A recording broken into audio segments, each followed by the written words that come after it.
넘쳐나는 인기로 인해 10년치 주문량이 꽉 찬 천궁2가 이번에는 중동 지역이 아닌 중남미에 관심을 집중적으로 받고 있습니다. 나름대로 중남미 지역에서는 군사 강국으로 평가받는 브라질에서 천궁2를 고평가하는 보도가 등장하여 흥미를 끌고 있는데요. 브라질 내 군사 전문 매체에서 한국의 천궁2를 두고 브라질의 방어 역량 강화를 위한 대공 시스템으로 적합하다는 분석을 내놓았습니다. 사실 대외적으로는 K9이나 FA50의 수출 성과가 더 많이 알려졌지만 천궁2의 수출 실적은 상상을 초월합니다. 가장 먼저 천궁2를 도입한 아랍에미리트의 계약 규모는 4조 1천억 원 수준이며 이후 천궁2를 도입한 사우디아라비아와의 계약 규모는 4조 2,500억 원 수준에 육박합니다. 두 나라의 수출 규모만 합쳐도 무려 8조 3,500억 원이 넘어가며 여기에 더해 최근 천궁2를 도입하기로 결정한 이라크와의 계약 규모도 최소한 3조 5천억 원을 넘길 것으로 추정되기 때문에 지금까지 한국이 천궁2의 수출로만 확보한 계약 금액은 11조 원을 가뿐히 초과합니다. 많은 나라에 수출된 것은 아니지만 체결된 계약 규모만 놓고 보면 지금껏 수출된 그 어떤 무기 체계보다도 훨씬 많은 경제적 이익을 가져다 준 것이 천궁2인데요. 오죽하면 생산 라인을 완전히 가동하고 있음에도 불구하고 10년치 주문량이 가득 찬 상태입니다. 그리고 이러한 천궁2가 중동을 넘어 중남미로 수출된다면 이것은 단순한 경제적 이익으로만 환산할 수 없습니다. 천궁2의 브라질 수출은 한국 방산에 있어 중요한 전략적 의미를 지닌다고 평할 수 있는데요. 그래서 준비했습니다. 오늘은 브라질 군사 전문가가 한국의 천궁2를 주목한 이유와 도입 가능성에 대해 자세히 알려드리겠습니다.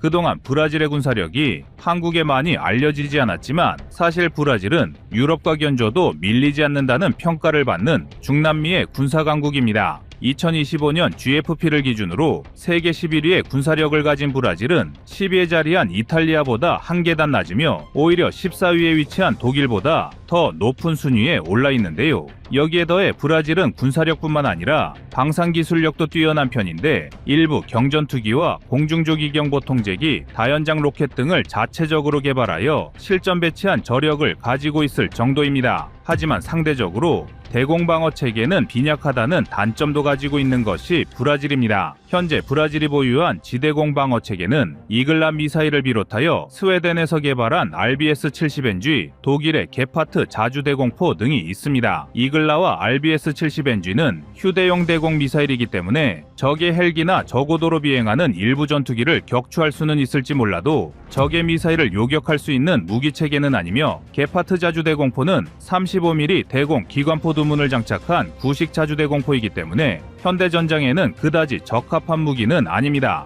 무엇보다 브라질이 보유한 지대공 무기의 가장 큰 허점은 적의 미사일을 요격하는 방어수단이 전혀 없다는 것입니다. 가뜩이나 국토 면적이 넓어 유사시 확실한 방어망 구축이 중요한 브라질의 입장에서 기껏해야 헬기나 적어도 항공기 정도만 요격할 수 있는 방공미사일 체계는 치명적인 약점이 되었는데요. 이러한 문제를 자각한 브라질은 한때 중국제 지대공 미사일이나 인도제 지대공 미사일을 구매하여 자국의 중고도 고고도 방어 체계를 보강하려 했지만 뚜렷한 성과를 거두지는 못했는데요. 애초에 방위산업 시장에서 기술력으로 인정을 받지 못하는 중국과 인도의 무기 체계를 고려한 것 자체가 심각한 패착이었습니다. 그랬던 브라질 내에서 한국의 천궁2를 주목하기 시작했습니다. 천궁2는 한국에서 중고도 방어를 위해 개발된 지대공 미사일 체계로 최대 사거리는 40km, 요격 고도는 20km 수준의 제원을 보유하고 있습니다. 여기에 미사일의 속도는 마하 4.5 이상이기 때문에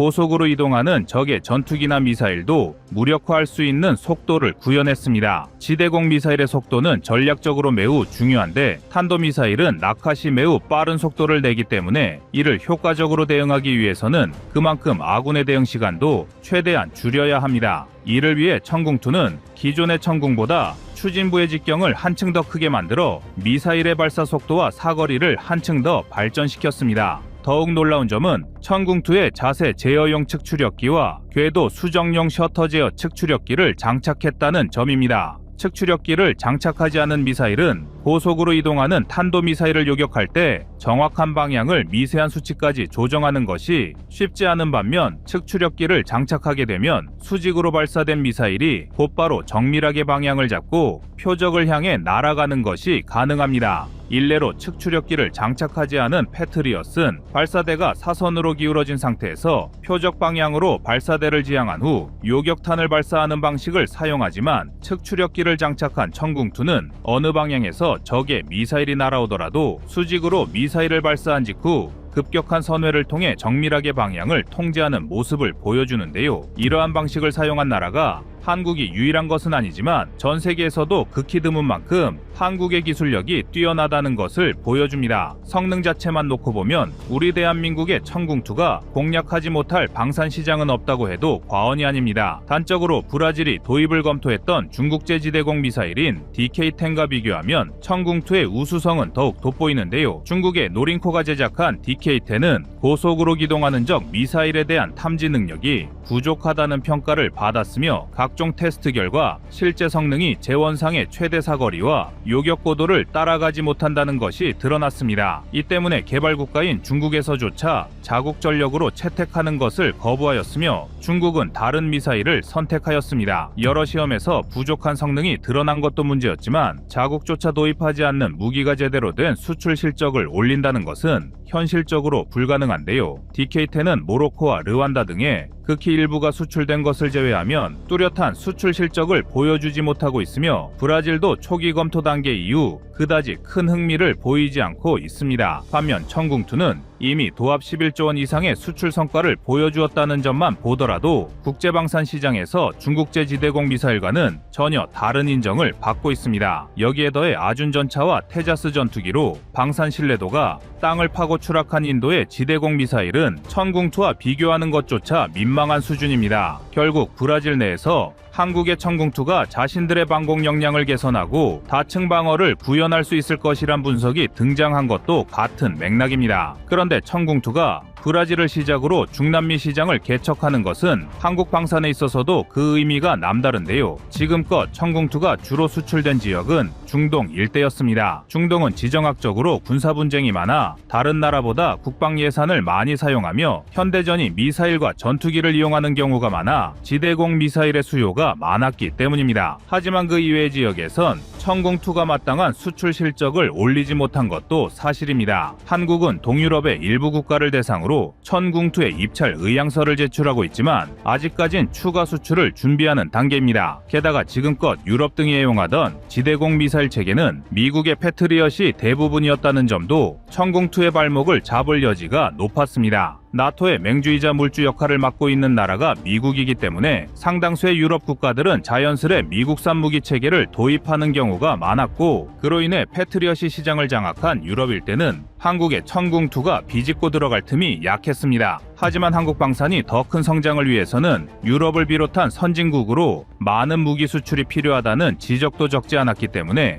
천궁2도 더 큰 시장 확대가 필요합니다. 비록 브라질이 선진국은 아니지만 중동 시장을 탈피할 수 있는 다른 대륙이란 점에서 한국의 천궁2가 수출에 성공할 시 얻을 수 있는 전략적 가치는 결코 작지 않은데요. 중동에 이어 중남미까지 한국산 지대공 미사일 체계의 우수성을 인정한다면 향후 천궁2가 다른 대륙으로 수출되는 원동력이 될 것입니다. 특히 한국이 천궁2의 수출을 시도하고 있는 나라 중에는 루마니아도 있습니다. 하지만 루마니아의 지대공 미사일 도입에 참전한 경쟁 모델들의 면면도 절대 만만치 않습니다. 대표적으로는 독일의 아이리스-TSL과 미국의 나삼스 등이 있는데, 해당 모델들은 수출 실적에서 한국의 천궁2보다 더 많은 나라에 판매되었다는 강점이 있습니다. 방산 시장에서 수출이 많이 되었다는 것은 그 자체로 무기 체계의 성능을 인정받을 수 있는 근거 자료가 되기 때문에 상대적으로 중동 지역에 한정된 수출 실적을 보유한 천궁2가 불리한 여지도 없지 않습니다. 그렇기 때문에 중동 지역을 넘어 다양한 수출 시장을 형성하는 것은 한국의 지대공 미사일 체계가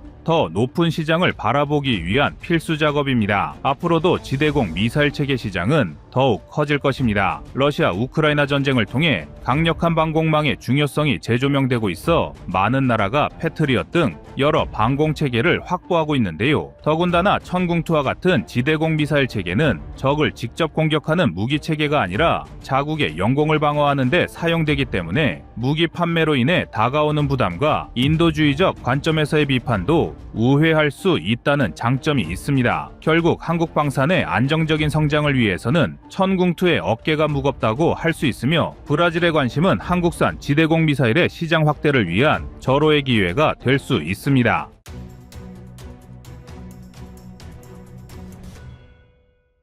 다음은 25년 1월 30일 LAMD 공식 시작 영상입니다. 이 영상은 1994년 3월 남북 실무 대표회담을 위해 서울에 온 북한 대표단 박영수 단장의 발언입니다. 일명 서울 불바다 발언인데요. 여기서 나오는 장사정포란 특정 화기에 대한 모델명이나 제식명이 아닌 장거리 사정 능력을 보유한 모든 화포를 통칭하는 개념입니다.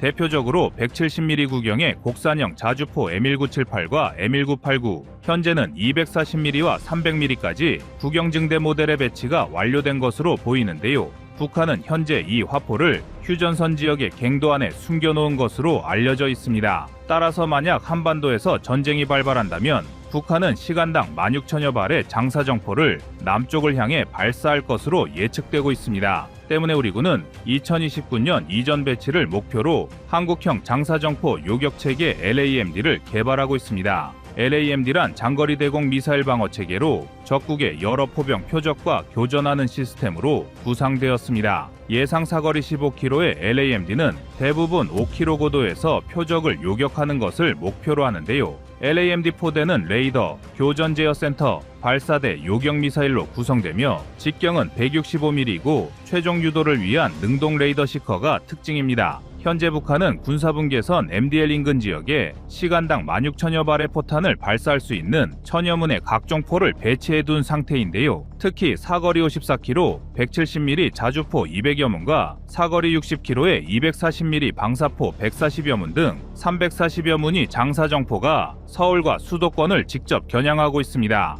그런데 현실적으로 지금 당장 이런 화력을 막아내기엔 기술적인 문제뿐만 아니라 비용적으로도 많은 어려움이 있습니다. 때문에 우리 군은 최근 7,500억 원의 추가 예상을 들여 최신형 패트리엇 미사일 체계를 개량하기로 결정했는데요. 이는 완벽한 대비책이라기보다는 임시 방편에 불과합니다. 즉 LAMD와 천궁2, LSAM으로 구성된 한국형 방공체계가 완성되기 전까지 부족한 방공망을 보충하기 위한 우리 군의 고육지책이라 할 수 있습니다. 우리가 LAMD 완성을 하루라도 미루면 안 되는 이유인데요. 이를 위해선 종합적인 계획과 원칙, 기준이 있어야 합니다. 우선적으로 유사시 요격탄 발사, 비축 수량과 작전 절차 등을 담은 교정 규칙을 설정해야 합니다. 그리고 교정 규칙에 따라 평시에 요격탄 보유량을 설정해두고 필수적인 민간 시설에 대한 방어도 고려해야 할 것입니다. 여기에 우리 군은 KAMD와의 연계성도 고민하고 있는데요. 공중에서 날아오는 위협을 탐지하고 대응하는 것은 공군 방공망, 육군 국지 방공 레이더 등과도 밀접한 관련이 있는데 수많은 방사포탄과 전술 유도 무기를 장사정포 요격 체계 외의 탐지 수단이 포착해서 추적한다면 유사시 상당한 도움이 되기 때문입니다. 그 때문에 이를 위해선 처음부터 육해공각 체계가 유기적으로 연계할 수 있도록 설계해야 하며 이를 구현할 지휘통신 기술도 확보해야 합니다. 만약 이런 연계가 성공한다면 장사정포 요격체계 LAMD는 전 세계 어느 국가도 완성하지 못한 대규모 공격에 대응하는 효과적인 방어 수단이 될 전망입니다. 방사청은 한국형 아이언돔으로 불리는 장사정포 요격체계를 오는 2029년 이전까지 구축 완료해 서울과 수도권에 배치할 계획입니다. 더구나 이번 발표 이전부터 방위사업청과 국방부는 LAMD 사업추진기본전략 수정과 체계개발 기본계획을 결정해 놓고 있었습니다. 공식 발표 전 세부계획 수립과 단계적 목표를 설정한 것은 기술적 난이도 등의 부담 때문이었던 것으로 보이는데요. 결국 가시적인 성과와 함께 자신감이 생기자 전력화 시기를 앞당기며 이를 세계 공식 발표한 것입니다. 전문가들은 북한의 170mm 자주포와 240mm 방사포 등을 요격하는 LAMD가 이스라엘 아이언돔과 견조 더 뛰어난 방어력을 갖춘 요격체계라 확신하고 있는데요. 대한민국이 대적해야 할 북한군은 조잡한 수준의 로켓을 쏘아대는 하마스나 헤즈볼라와는 차원이 다른 존재이기 때문입니다. 앞서 여러 번 언급했듯 북한군은 30년 전부터 정밀 유도가 가능한 초대형 다연장 로켓을 계획하고 있었으며 이미 엄청난 수량을 휴전선 부근에 배치한 것으로 보고되고 있습니다. 더구나 북한은 최근 들어 탄도미사일 시험 발사를 통해 지속해서 한반도와 주변국을 압박하고 있는데요.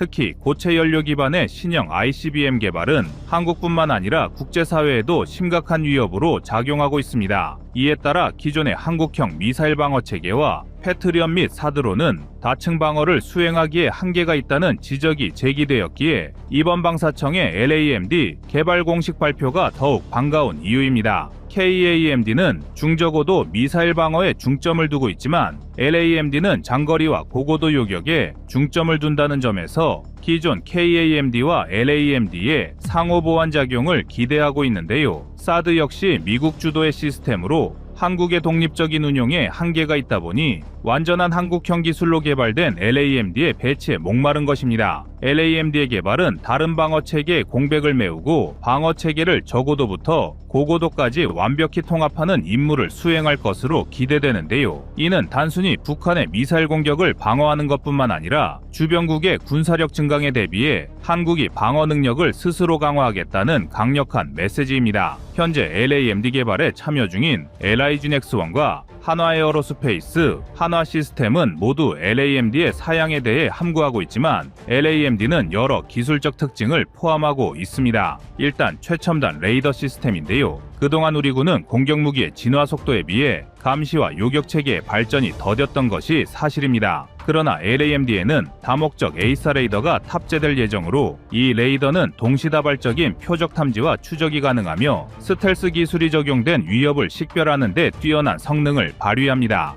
한화 시스템이 개발하는 다기능 레이더는 다수 표적을 상대로 동시에 교전할 수 있는 능력을 갖추고 있습니다. 여기에 구형 레이더 대비 레이더 탐지 범위가 50% 이상 늘어난 장거리 레이더 또한 LIGNX1이 개발 완료한 상태입니다. LIGNX1이 개발한 장거리 레이더는 200개 이상의 표적을 동시에 탐지할 수 있고 한화의 다기능 레이더는 능동전자주사 에이사 레이더를 사용 130여 개 표적을 탐지, 추적할 수 있도록 만들어졌습니다. 여기에 LAMD에 사용될 미사일은 초고속 요격 능력과 극한의 민첩성을 겸비할 예정이며 초음속 이상의 속도로 이동하는 탄도미사일과 항공기를 정밀하게 요격할 수 있습니다. 현재 LIGNX1이 개발한 사거리 7km의 요격탄은 하나의 발사대에서 요격탄 32발을 탑재 가능하여 한 개 포대 운용 시 한 번에 192발을 쏠 수 있도록 설계되었습니다. 또한 LAMD는 AI를 활용한 통합 방공관리 시스템을 통해 실시간 위협 평가와 최적의 대응 전략을 수립할 수 있는데요. 이는 방어 효율성을 극대화하는 동시에 오작동으로 인한 피해를 최소화할 것입니다. LAMD의 개발 소식은 주변국, 특히 중국과 일본의 큰 경각심을 불러일으키고 있는데요. 중국은 이미 HQ-9을 비롯한 장거리 방공 시스템을 보유하고 있으며 일본은 SM-3 블록2A를 도입하여 미사일 방어 체계를 강화하고 있지만 대다수 전문가는 스펙상으로 한국의 LAMD에는 미치지 못하는 것으로 예상하고 있습니다. 따라서 LAMD는 독자적 기술력과 글로벌 시장에서의 경쟁력을 바탕으로 이들 시스템과 비교해도 손색이 없는 성능을 목표로 하고 있는데요. 북한군의 러시아 참전과 이어지는 핵 도발, 여기에 트럼프 집권이기까지 우리가 준비해야 할 도전 과제가 늘어가고 있는데요. LAMD 개발은 한국이 자주 국방을 실현하고 글로벌 방위 산업의 리더로 자리매김하기 위한 중요한 이정표라 할 수 있습니다. 이상 꺼리튜브의 두 번째 미션이었습니다.